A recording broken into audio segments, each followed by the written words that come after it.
Panibagong araw na naman sa ating lahat mga kaprobinsyano. Ngayong umaga ay napadaan nga pala ako dito sa aking suking Talipapa. Medyo matagal na nga rin nung huli akong bumili dito. Kaya eto, tuwang-tuwa nga sila nung ako ay napadaan. Bumili nga lang pala ako ng aking lulutuing pang tinumis. At pagdating ko naman ng bahay, ay agad-agad ko namang inasikaso itong mga naging kalat sa aming ginawang kulungan ng bibe. Medyo masakit kasi sa matang tingnan mga kaprobinsyano. Tapos pinutol-putol ko na nga rin itong mga kahoy na pwede pa nating ipanggatong. Kahit maaga pa nga ay ramdam na yung init ng sikat ng araw. Konting galaw mo nga lang ay talagang tatagaktak ang pawis mo. Tapos nagwalis-walis na nga rin pala ako dito sa lugar kung saan tayo kumakain. At habang abala nga ako sa paglilinis, eto't nagdatingan naman yung mga pinsan ni Boss Commander. Pero taga Saragosa lang din naman sila mga kaprobinsyano. Nagulat nga ako at bigla silang napasyal dito sa amin. Tamang-tama nga rin kako at ako ay magluluto ng isang mainam-inam na pananghalian. Bali ito nga palang lulutuin natin mga kaprobinsyano ay medyo kakaiba ng konti kumpara sa nakasanayan nating luto sa tinumis o dinuguan. Dahil dito ay maglalagay tayo ng gata. Sa totoo nga lang ay ngayon ko pa lang din ito mailuluto mga kaprobinsyano. Karamihan nga sa nag-request nito ay mga taga-South. Kaya shoutout nga po pala sa mga taga-Bicol dyan. Hindi man ako sigurado sa kalalabasan ng lasa. Pero dahil request ninyo, ito at dadalihin na natin. At nung maigay ako na nga yung mga gagamiting ricados, tara tumpisa na natin ang ating luto serye. Bali ang ginagawa ko nga palang diskarte sa pagluluto nitong tinumis o dinuguan, ay tinutusta ko muna itong karni ng baboy. Hindi naman po ito obligado mga kaprobinsyano, nasa sa inyo pa rin po yan. Basta ito po diskarte ko lang. Hindi ko naman na masyadong pinag-golden brown, tipong pumuputok-putok lang okay na. Tapos sabay gisa ng bawang sibuyas, diretso sangkutsahin, tapos timplahan ng pampalasa katulad ng kaunting pamintang durog, 2 pirasong dahon ng laurel, kaunting magic seasoning at pork cubes. Kapag nagisa na nga natin ng mabuti, pwede na tayong maglagay ng tubig na siya namang magpapalambot dito sa karne ng baboy. Bata lang naman yung karneng nabili natin kaya hindi tayo maghihintay ng matagal. Pagkalipas nga lang ng 40 minutos, eto't malambot na rin pala yung karne. Kaya naglagay na ako ng suka, kaunting patis at binudburan ko na rin ng kaunting asin. Pinakulo ko nga muna ng maganda-ganda mga kaprobinsyano bago ko hinalo. Nung medyo patuyo na nga yung sabaw, saka ko nilagay itong ating main ingredient. Tapos halu-haluin nga lang natin mga kaprobinsyano hanggang sa makuha natin yung gusto nating lapot. At nung matansya ko na nga naluto na yung ating nilagay na dugo, ito at nilagay ko na yung gata. Tapos tsaga-tsagain lang din nating haluin mga kaprobinsyano. Habang nilalagay ko nga yung gata mga kaprobinsyano, akala mo champurado. Tapos naglagay na nga rin pala ako nitong mga sili. Bali hintayin na lang nating maluto yung gata nito mga kaprobinsyano. At kapag ganyan na nga yung datingan, tara tikman muna natin.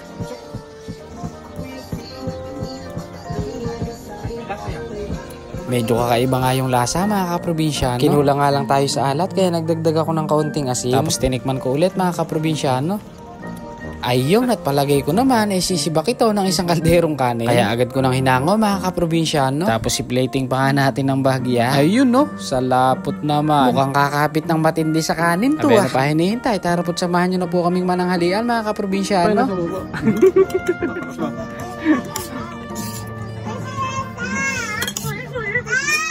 Guling-guling yung nilinam-nam. Sarap ba? Welcome na welcome kayo dito. Ano ba? Lagay. Kanya mga tangga-tatang ginaguan. Kapampangan naman na. Abay ganado siya maing Super Mario. Siyempre, banat na rin tayo mga kaprobinsyano. Tara po at kain po tayo. Medyo kakaiba nga ang lasa nito mga kaprobinsyano. Medyo may pagka-Bicol Express nga ang datingan ng lasa. Napakalinamnam. O paano ba yan mga kaprobinsyano dating gawin? Kung nagustuhan nyo naman po yung ating luto serie ngayon, baka naman. Maraming salamat po sa inyong suporta. Bye!